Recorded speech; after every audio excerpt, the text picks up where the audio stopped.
अब हमारा next topic हम क्या पढ़ेंगे, responsibilities of regulatory affair professional, इसके बारे में पढ़ेंगे। ठीक है, अब हम नेक्स्ट चलो स्टार्ट करते हैं। देखो, responsibilities of regulatory affair professional, ठीक है, देखते हैं चलो इसमें क्या क्या पढ़ेंगे हम। The responsibilities of regulatory affair is to ensure that their companies are complying with all of the system policies and law of pertaining to their business। Regulatory affair की रिस्पॉन्सिबिलिटी देखो क्या क्या होती है, ये रूल्स एंड रेगुलेशन बनाने का काम होता है इसका, रूल्स एंड रेगुलेशन, और इसका ये भी चेक करने का काम होता है जो जो रूल्स एंड रेगुलेशन हमने बनाए हैं वो कंपनी फॉलो कर रही है कि नहीं। ऐसा तो नहीं है उस पर ध्यान ही नहीं दे रही है उन रूल्स एंड रेगुलेशन की पे, अपनी तरफ से उसने कोई नए रूल्स एंड रेगुलेशन बना लिए हैं। ठीक है, और इसका काम ये भी होता है कि जो भी अलग अलग रेगुलेटरी डिपार्टमेंट्स हैं, ठीक है, उसमें जो भी स्टाफ वर्क कर रहा होता है वो आपस में एक दूसरे के साथ अच्छे से काम कर रहे हैं कि नहीं, अगर उनको कोई भी इशू आ रहा है तो उसे रिजॉल्व कर रहे हैं कि नहीं। ठीक है, ये है इसकी रिस्पॉन्सिबिलिटी। अब देखो नेक्स्ट देखते हैं, नेक्स्ट क्या बता रहा है ये।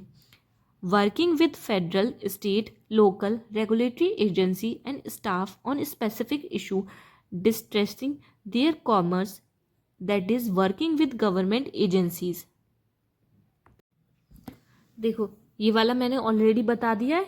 ठीक है, जो भी स्टाफ्स वहाँ पे वर्क कर रहा है कि नहीं, जो भी वर्कर्स हैं उनके साथ अच्छे से उनका व्यवहार है कि नहीं, कोई भी इशू आ रहा है तो उसे रिजॉल्व कर रहे हैं कि नहीं। ठीक है, regulatory affair advise their company on the various aspect of regulatory affair and particularly the climate that would affect the proposed actions. ठीक है, अब देखो आगे देखते हैं।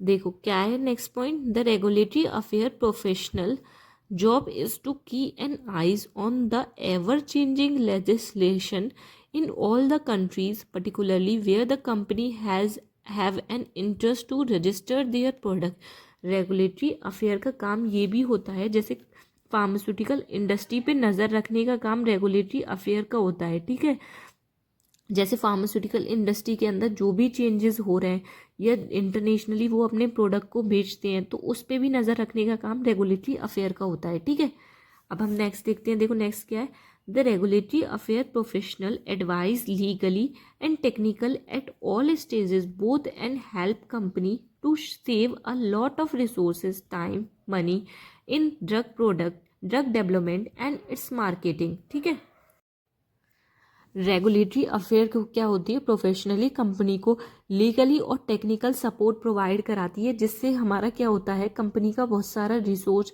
टाइम, मनी बच जाता है। ठीक है, और मार्केटिंग जो करती है वो सब बच जाता है। ठीक है, ये हो गया हमारा रिस्पॉन्सिबिलिटीज़ ऑफ रेगुलेटरी अफेयर। ठीक है, आई होप आपको समझ में आ गया होगा। अब हम नेक्स्ट पढ़ेंगे, नेक्स्ट टॉपिक अपना।